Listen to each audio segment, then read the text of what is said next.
the globe. First, an Indian multinational conglomerate expressed its interest in investing in airports, roads, and energy projects in the Philippines.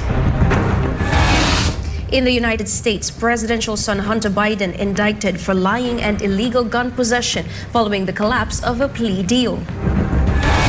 Russia expels 2 U.S. diplomats for alleged spying.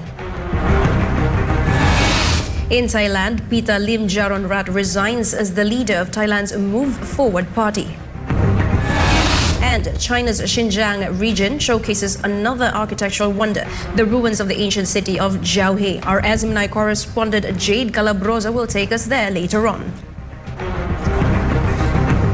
These and more for tonight's edition of Newsline World.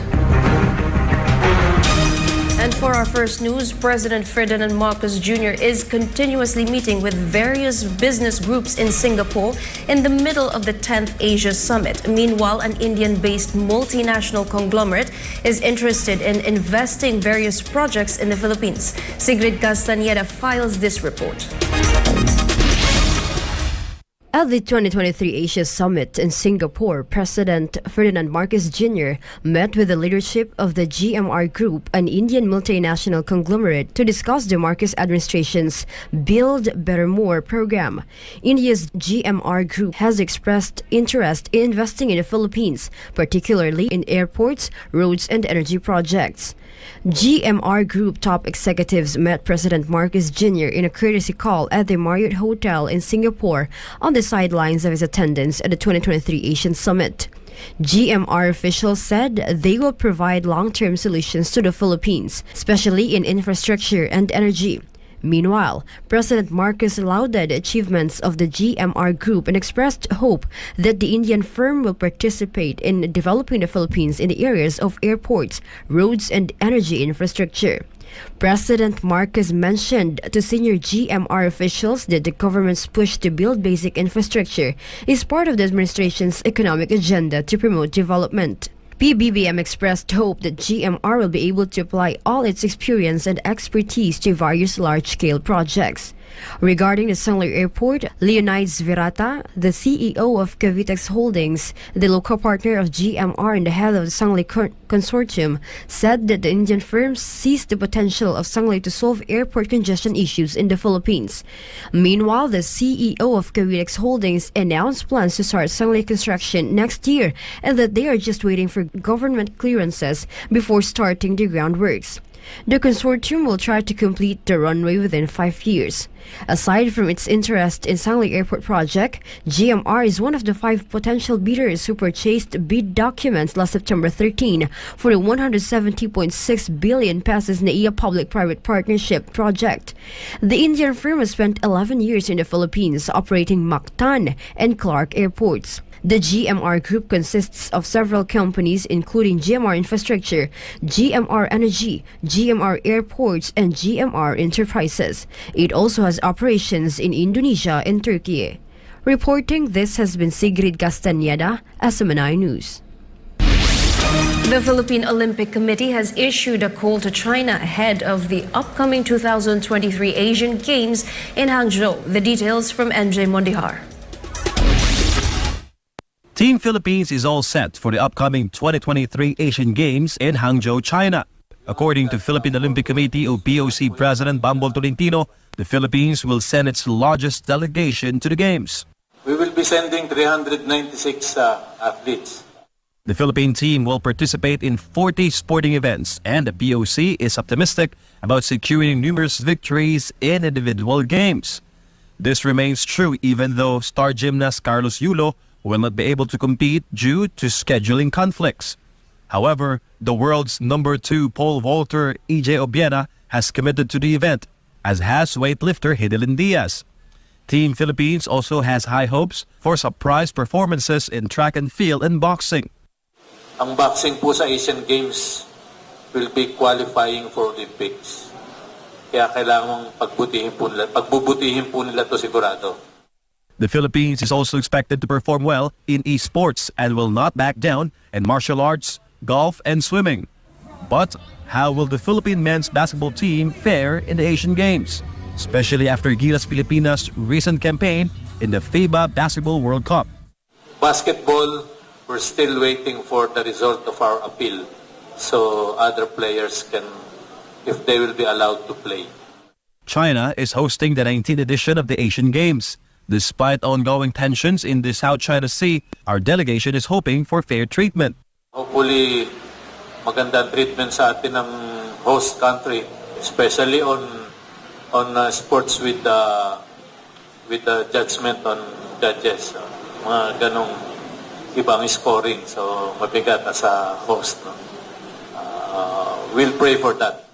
It is important to note that sports and geopolitics are separate matters, with unity being the goal of sporting events.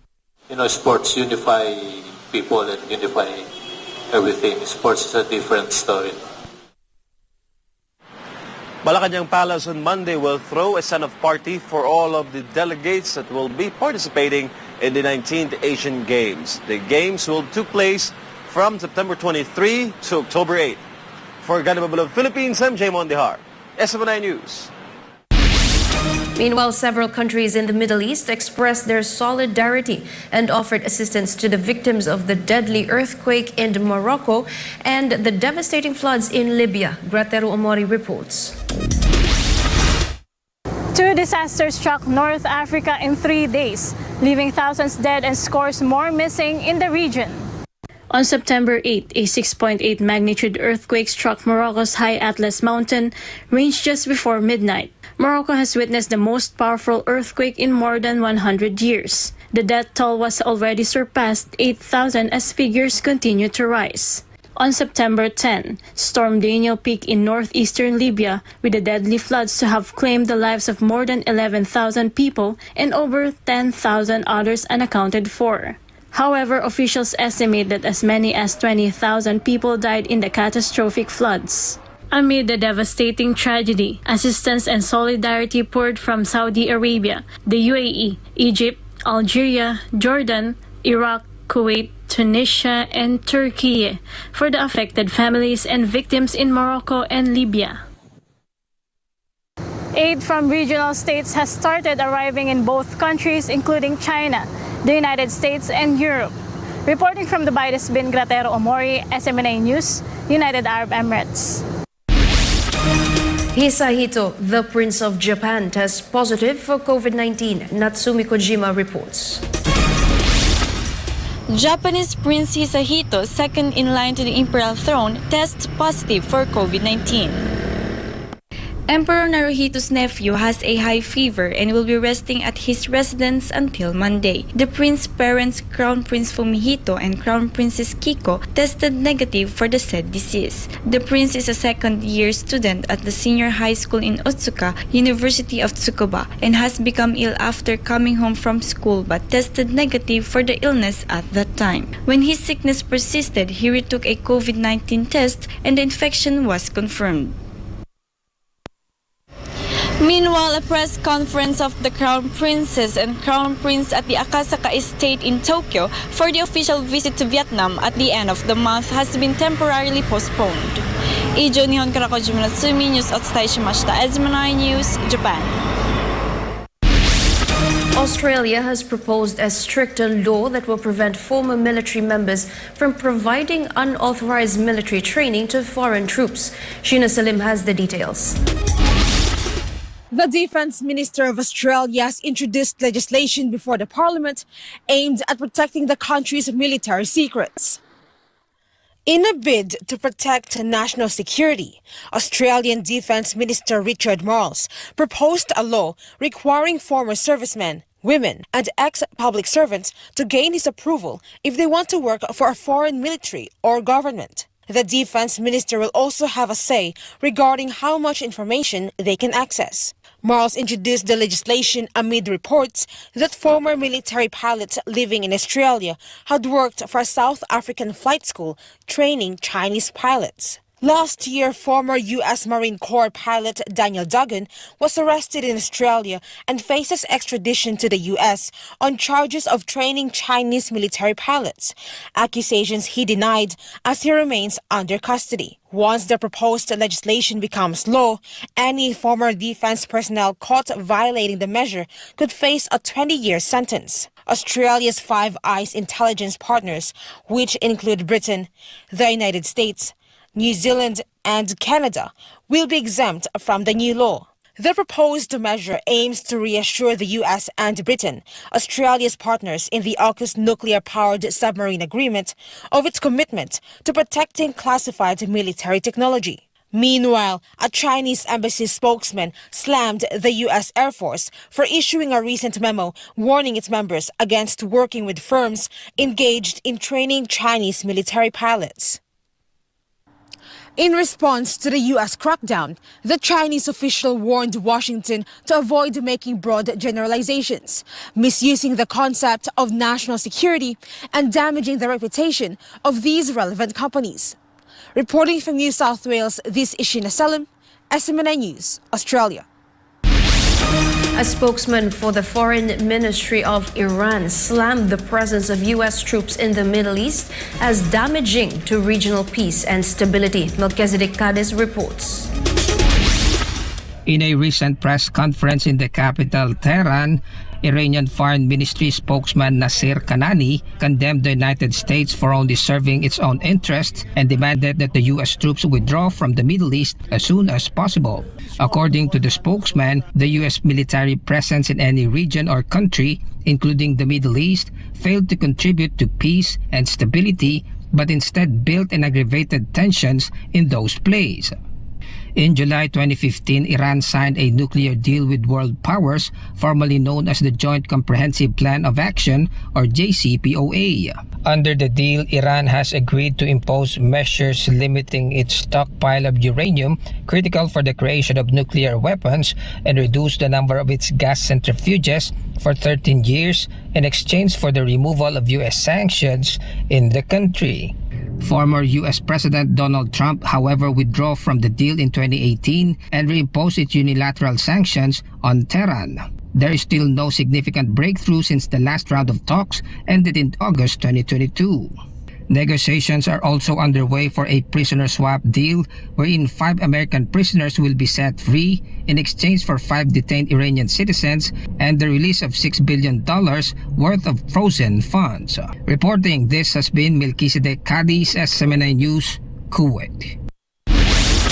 Hunter Biden, son of U.S. President Joe Biden, indicted or has been indicted for falsely denying drug use while buying guns by special counsel David Wise, who's been investigating him since 2018.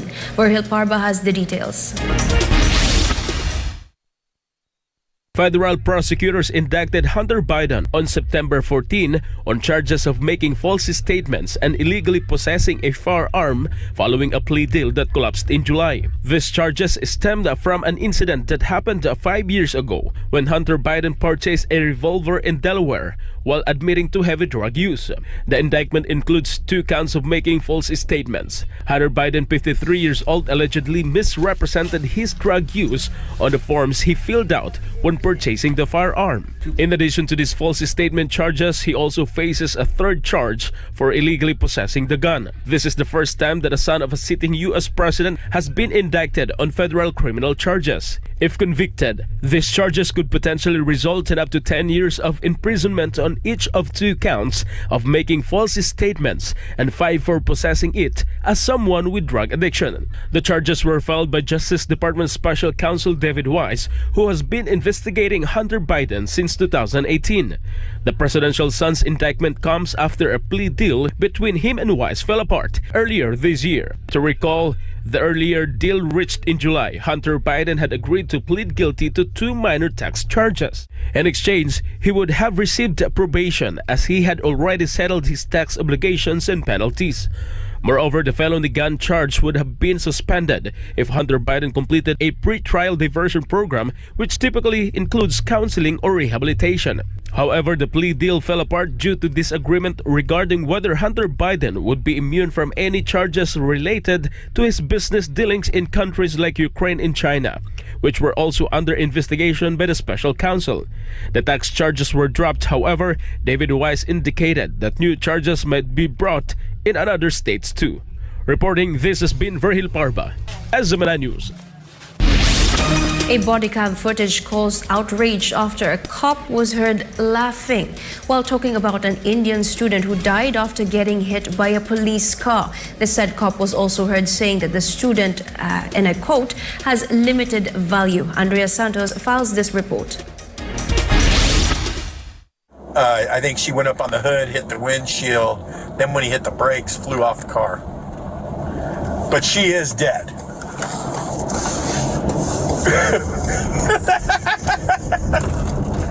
This was the voice of Seattle Police Officer Daniel Oderer, recorded by a body cam. Oderer was responding to an incident where 23-year-old student Jiaohe Ruins was killed near her university. In the body cam footage, the officer was also heard suggesting that the life of the Indian student had limited value and that the city should just write a check. No, it's a regular person. Yeah.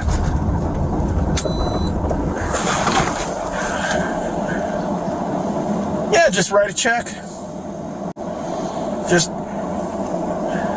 yeah, $11,000. She was 26 anyway. She had limited value. The officer earlier said his comments were taken out of context. Jiaohe Ruins was a graduate student at the Seattle campus of Northeastern University. On January 23, she was hit and killed by a police car while crossing on the street. A police investigation report said Seattle police officer Kevin Dave was driving the patrol car going 119 kilometers per hour that hit Ruins' body, which was thrown more than 30 meters. And Officer Oderer was the one who was called to the incident, and his body cam recorded the audio from a call he made to another colleague named Mike Solan. Later, it was found out that Officer Oderer was the vice president of the Seattle Police Officers Guild, while Mike Solan, the colleague he was talking on the phone, was the guild's president. Meanwhile, the Seattle Police Department stated that they discovered a conversation between Oderer and Solan from an employer who listened to it in the routine course of business. The said employee, whose name was not disclosed, was reportedly concerned about the nature of the statements and escalated it up to the chain of command.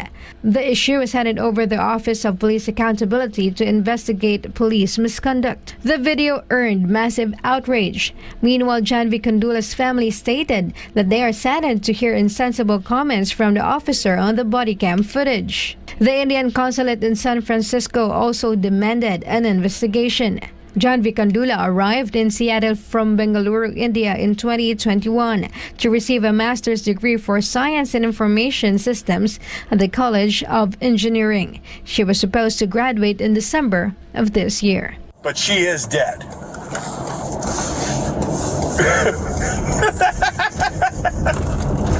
Yeah, just write a check. Yeah, $11,000. She was 26 anyway. She had limited value. Reporting, this is Sarah Santos, SMNI News. The United States was warned that it may feel the effect of its own chip exports restrictions that it implemented against China. Cablelink for the details. A Chinese Commerce Ministry spokesman warned that U.S. restrictions on selling advanced semiconductor chips to China benefits no one and will eventually backfire. The remarks came as U.S. Commerce Secretary Gina Raimondo said earlier this month that the United States will continue to export billions of dollars of less sophisticated chips to China, but never its most powerful ones. To this Chinese Commerce Ministry spokesman He Yadong said that this move will hurt the U.S. companies more. 我们注意到了相关的报道，美方限制对华出口芯片的相关措施，违背市场规律，割裂全球半导体市场。这不仅损害中国企业的正当权益，也严重影响了包括美国企业在内的全球半导体企业的利益。中国是全球最大的半导体市场，对中美半导体产业经贸往来人为设限，损人不利己。中方始终坚持开放包容、合作共赢，将继续加大开放力度，推动全球科技交流和经贸合作。To recall, the semiconductor sector has been the center of the trade war between the United States and China, aside from the One China policy issue regarding Taiwan. Reporting, this has been Cablelink, SMNI News. Meanwhile, stay tuned. We have more news after the break.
Back and you're still watching Newsline World. The Russian Foreign Ministry summoned U.S. envoy Lynn Tracy, setting the stage for the expulsion of 2 American diplomats, while Washington vowed to respond with retaliation. Jane Cognita reports.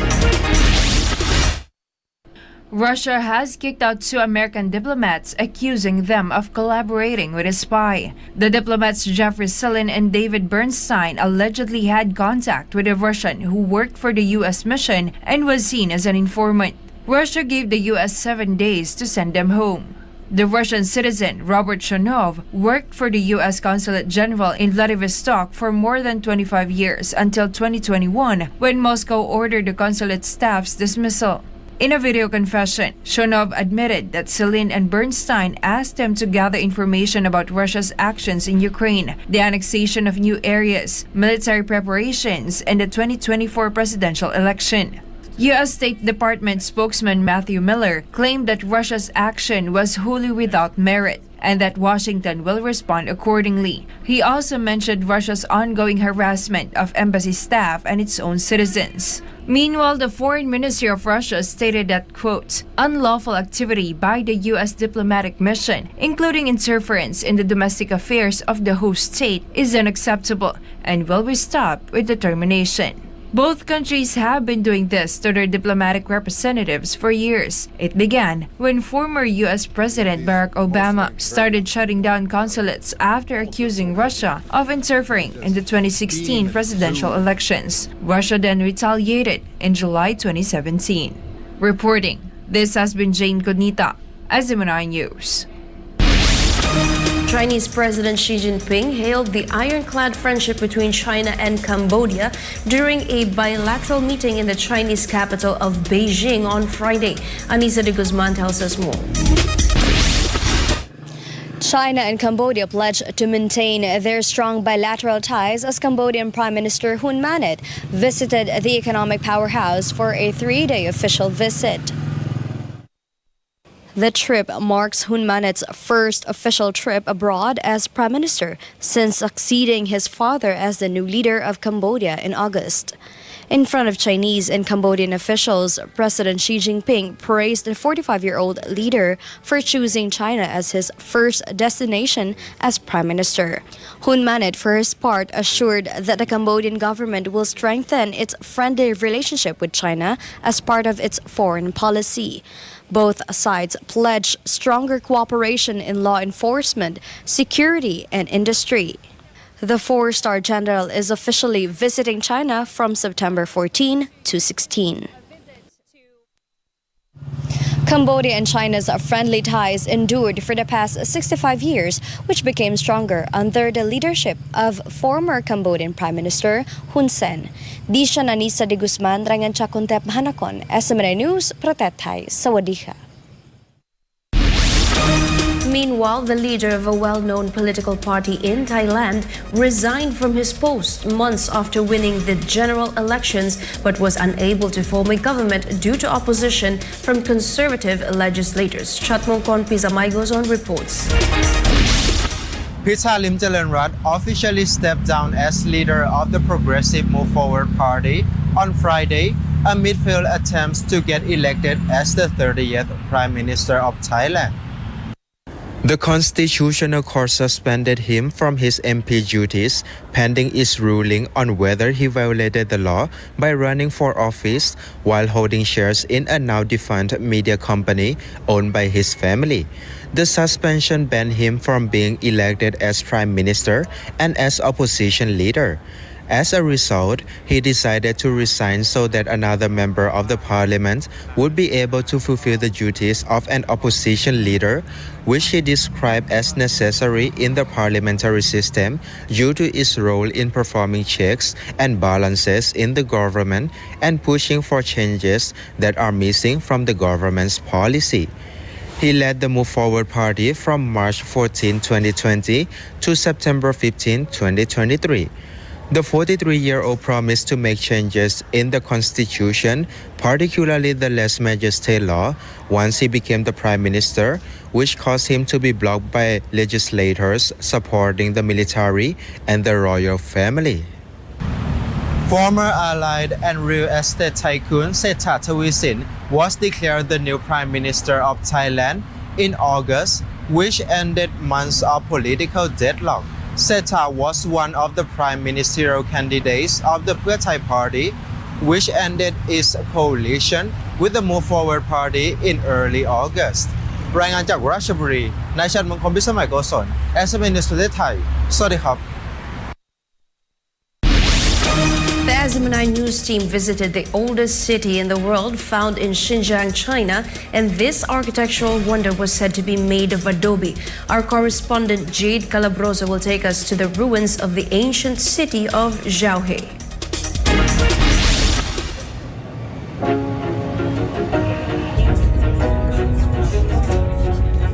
Narito tayo ngayon sa loob ng isa sa mga high-speed train dito sa Xinjiang. Mula nga sa Urumqi ay papunta tayo sa Turpan, isa sa mga lungsod dito sa rehiyon. At sa kasalukuyan ay nasa 250 kilometers per hour ang takbo ng tren. The journey from Urumqi to Turpan aboard this high-speed train takes nearly an hour. In this city lies the Jiaohe Ruins, the world's best preserved and the oldest adobe city in the world.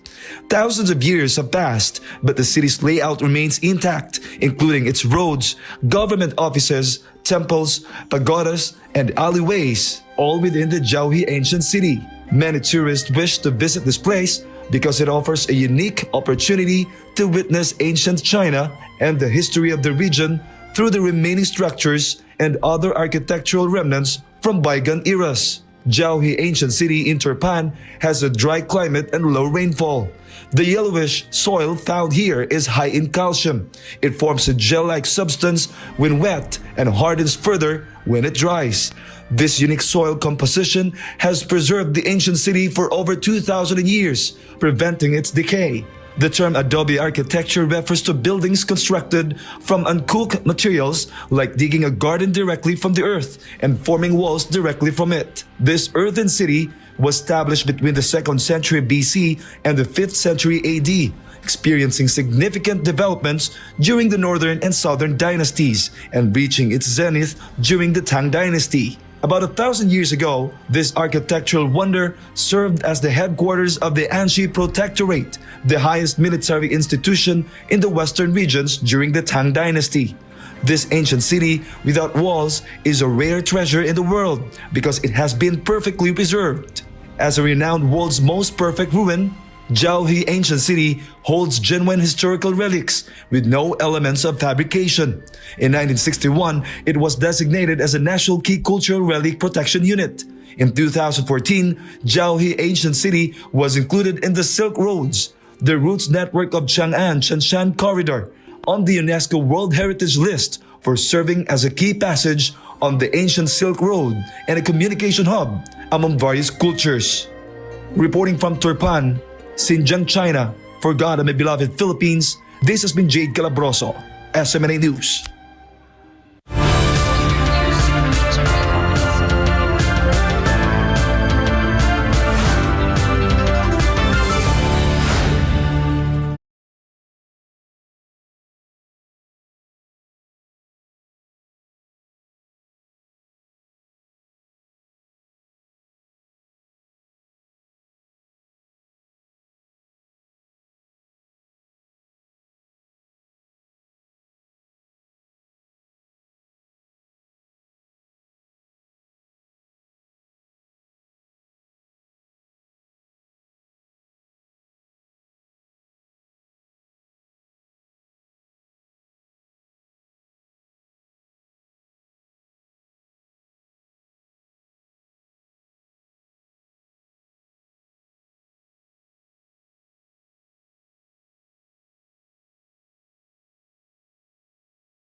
Apollo Sikibuloy has something to say when asked about the people's clamor for former President Rodrigo Duterte to re-enter the political arena. Daniela Paulita reports.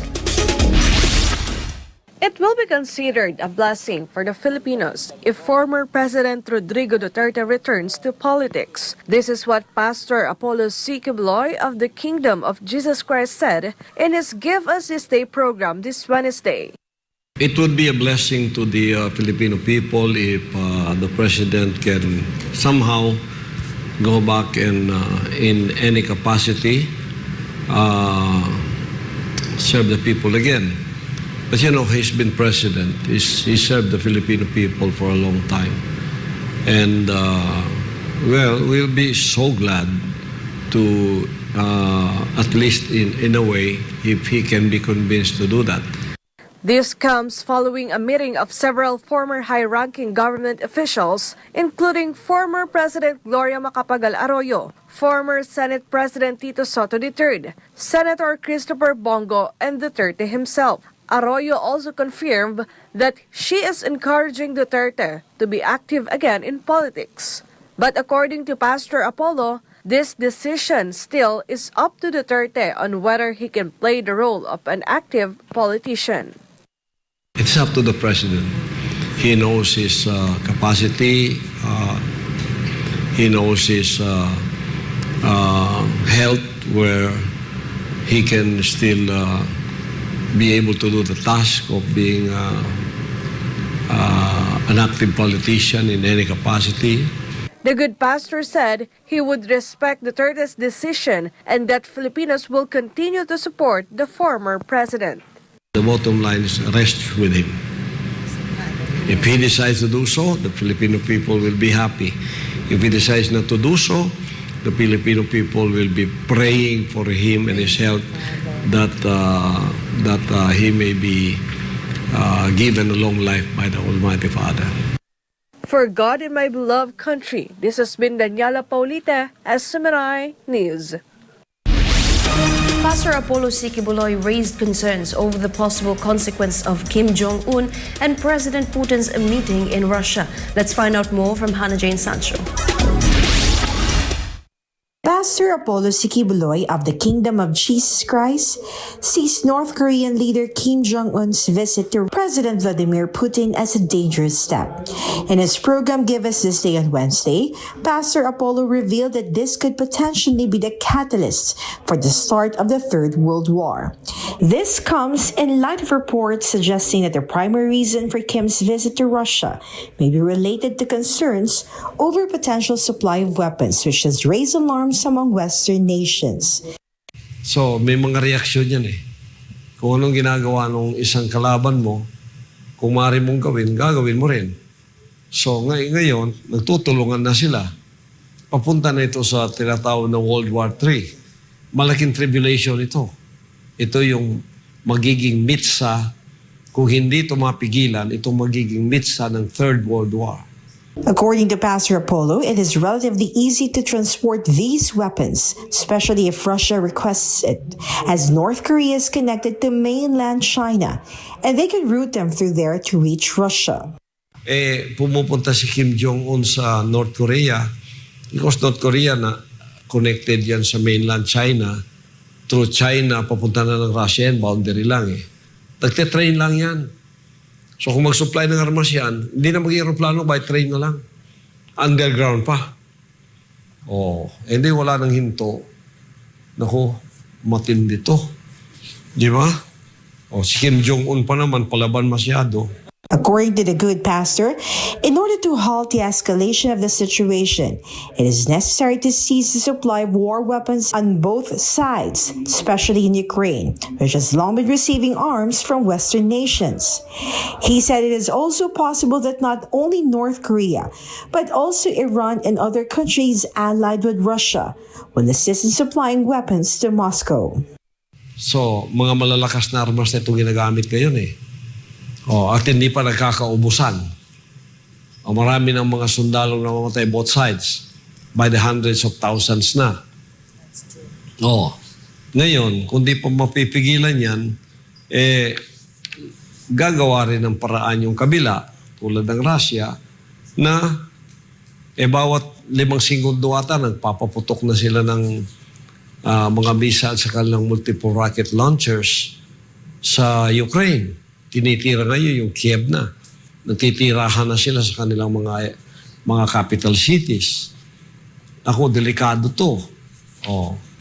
Kaya, to avert this, kailangan maghinto na yung pagsusupply ng mga armas. Mag-usap na.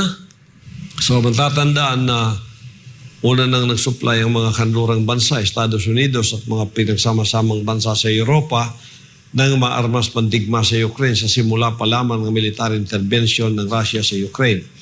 Sa pag-aakalang kung sila ay magtutulungan, magagapi nila ang Russia. Na-underestimate mo yung kalaban. Hanggang ngayon, hindi pa naubos ang missile nila. Meron namang isang magsusupply. Sino pa yung iba? Baka may Iran pa dyan. Baka may iba pang mga bansang katuwang ng Russia. It should be noted that the conflict between Russia and Ukraine originally stemmed from Ukraine's failure to comply with the Minsk agreement and its alleged mistreatment and discrimination against Russian-speaking people in the Donbas region, which is part of Ukraine that Russia annexed in September last year. In the end, Pastor Apollo stated that because both sides refused to back down, it is possible that there will be no clear winner, and the outcome of the conflict could lead to mutually assured destruction. The most frightening scenario would be if these countries were to resort to using nuclear missiles, potentially resulting in the world's devastation and humanity's extinction. For God and my beloved Philippines, this has been Hannah Jane Sancho, SMNI News. The Department of Education needs the confidential funds, as said by Pastor Apollo Sikibuloy, following the report that there are schools in the country involved in the recruitment activities of the terrorist New People's Army or NPA. The good pastor also assured the public about Vice President Duterte when it comes to money. Here's Jason Rubrico's report.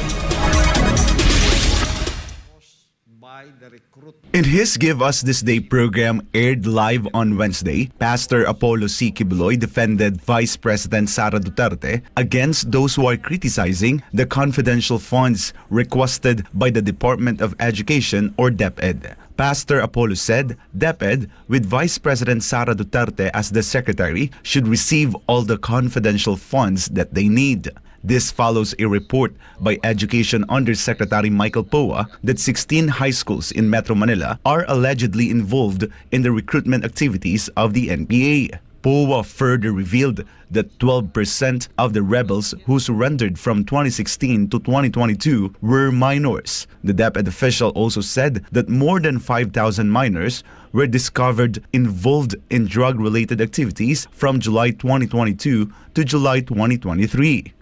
Now, she also is hitting the nail on the head.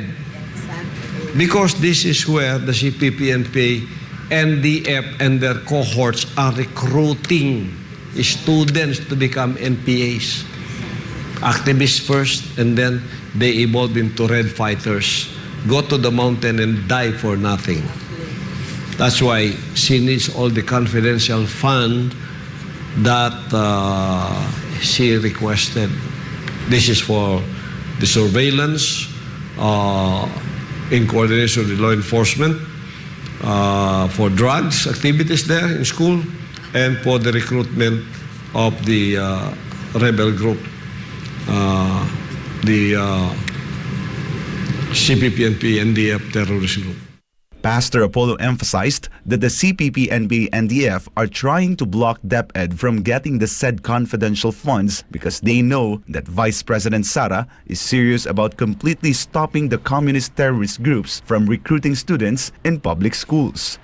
That's why they are blocking her, because they know that she is serious in the work of addressing the problems caused by the recruitment of the CPP-NP, NDF, and their cohorts in our schools. Very well. This is the mission of our DepEd Secretary, at the same time Vice President. That's why they are trying to hinder her. They are trying to to stop and try to malign her or try to bedevil what she is doing. The good pastor emphasized that the public should not worry about Vice President Duterte regarding money. We know Inday Sara. I am from Davao City. She grew up here. She's as straight as an arrow. With regards to money, you don't worry about her. I will tell you, I can witness to that. Meanwhile, when asked about the current state of the education system under the leadership of Vice President Duterte, this is what the good pastor said. Excellent. Vice President Inday Sara Duterte is perfect and excellent to be our DepEd Secretary. For God and my beloved Philippines, I am Jason Rubrico, SMNI News. The Jose Maria College Foundation Incorporated's College of Law is now gearing up for the September 2023 bar exams, and part of the preparations is the send-off ceremony with the school's founding president himself, no less than Reverend Dr. Pastor Apollo C. Kibuloy, who imparted a spiritual and inspirational lift that they need. Moreover, former President Rodrigo Duterte, who is a lawyer and a prosecutor himself, also personally addressed and encouraged the JMC-FI bar candidates. Marian Ambrosio reports.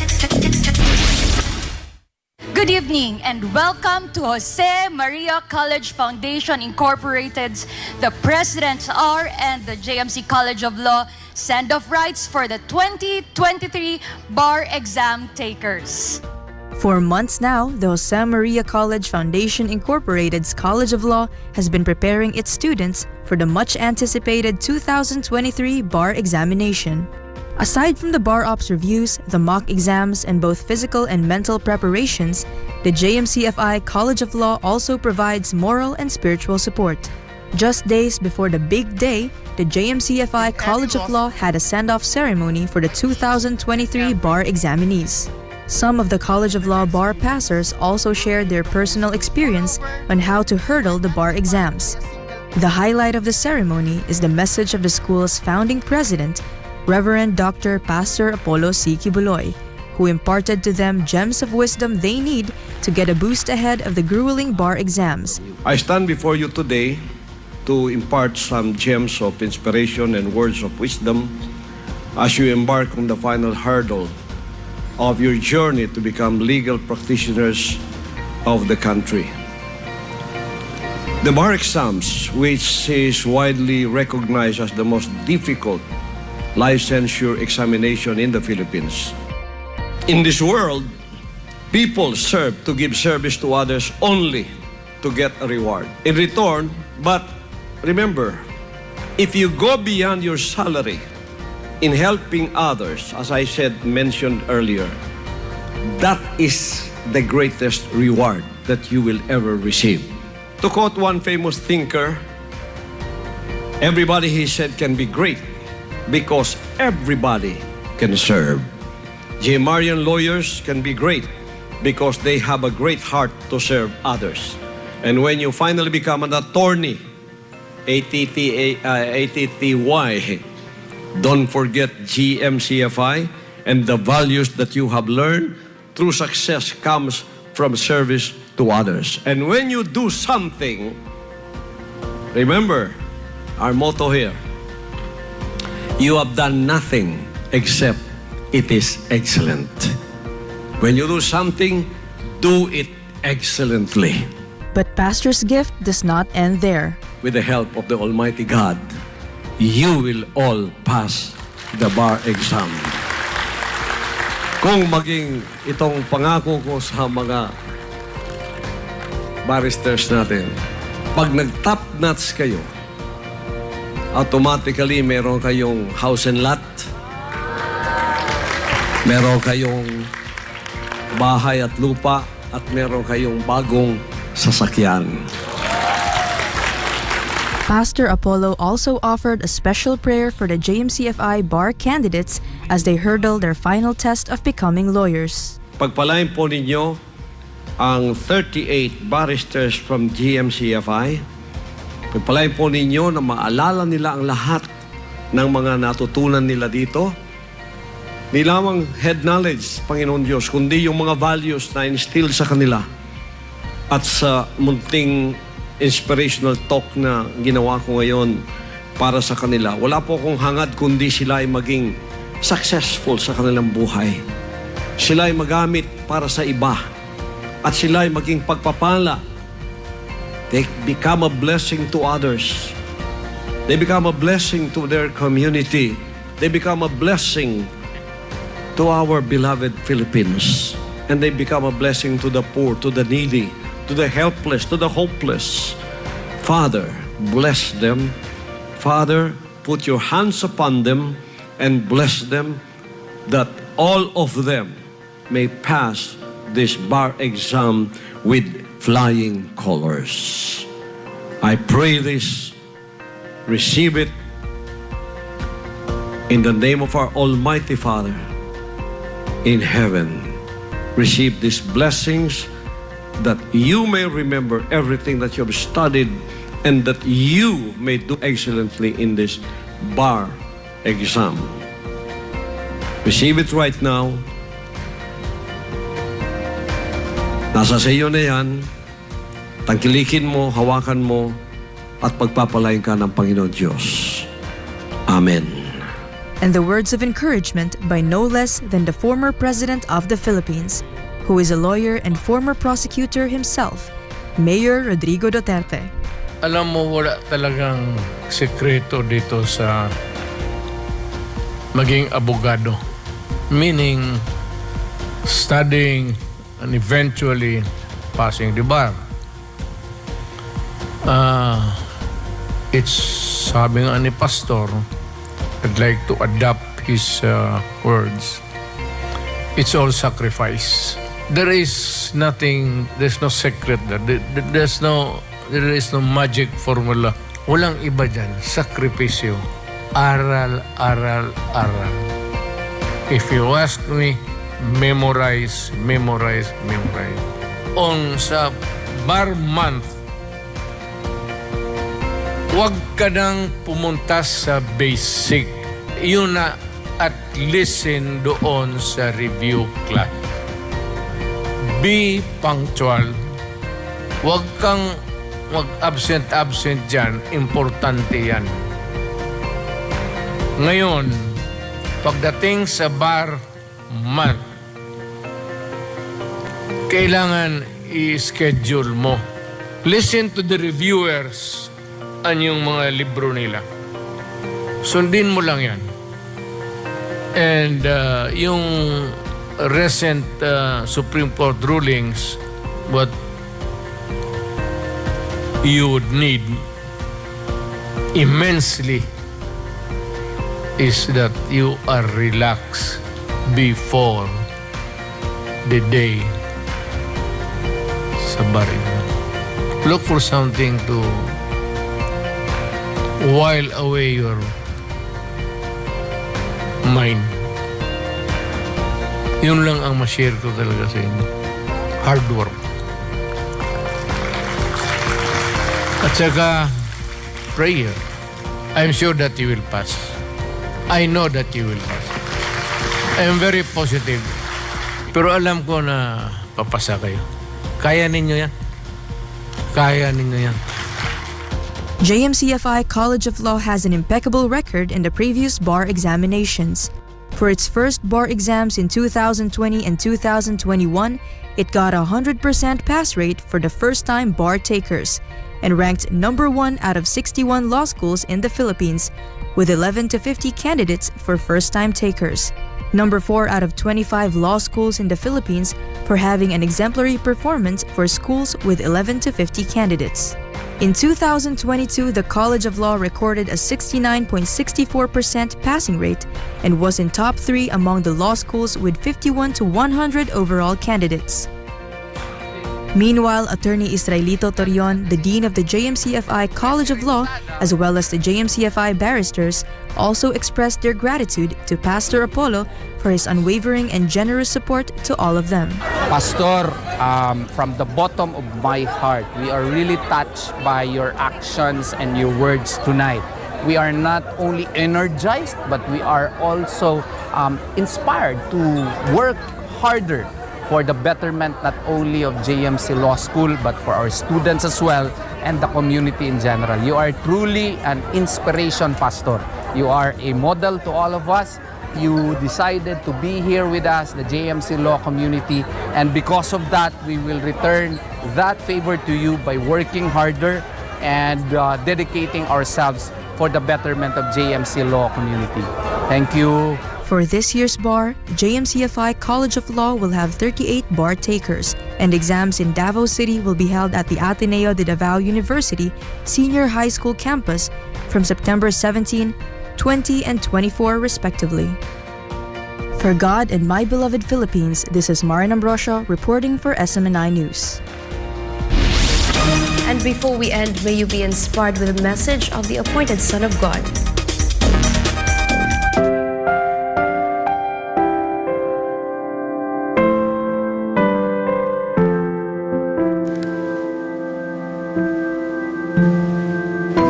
Trials and temptations are the fire that will try everyone's work.